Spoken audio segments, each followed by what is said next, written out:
Tanur bomb നിർമ്മാണ കേസിൽ കൂടുതൽ വിവരങ്ങൾ പുറത്ത്. ബോംബ് നിർമ്മാണ വസ്തുക്കൾ വാങ്ങിയത് ഷിജാലും ഷബിൻലാലും. ബോംബിനുള്ള സ്റ്റീൽ പാത്രങ്ങൾ വാങ്ങിയത് കള്ളിക്കണ്ടിയിൽ നിന്നും പോലീസ്. കുറ്റം തെളിഞ്ഞാൽ ഷിജാലിനെ എതിരെ നടപടിയെന്ന ഡിവൈഎഫ്ഐ.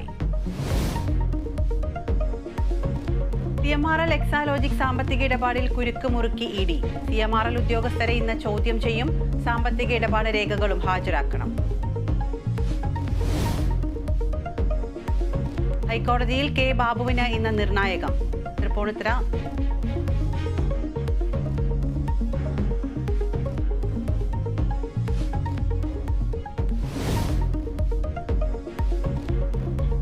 സംസ്ഥാനത്ത് ഉഷ്ണതരംഗ മുന്നറിയിപ്പ്. 12 ജില്ലകളിൽ യെല്ലോ അലർട്ട്. പാലക്കാടും കൊല്ലത്തും ചൂട് കൂടും. പത്തനംതിട്ടയിൽ വൃദ്ധദമ്പതികൾ പൊള്ളലേറ്റ് മരിച്ച നിലയിൽ. മരിച്ചത് പാടിമാൻ സ്വദേശി വർഗീസും ഭാര്യ അന്നമ്മ വർഗീസും. ഗ്യാസ് സിലിണ്ടർ പൊട്ടിത്തെറിച്ചതാകാമെന്ന് സംശയം.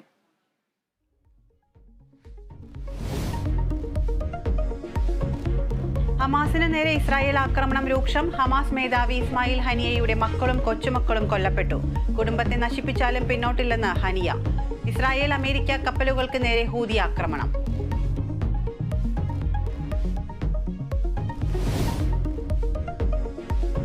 IPL ഇന്ന് മുംബൈ ബംഗളൂരു പോരാട്ടം. മത്സരം രാത്രി 7:30 മുംബൈ വാങ്കഡെ സ്റ്റേഡിയത്തിൽ. പോയിന്റ് നില മെച്ചപ്പെടുത്താൻ ഇരു ടീമുകളും.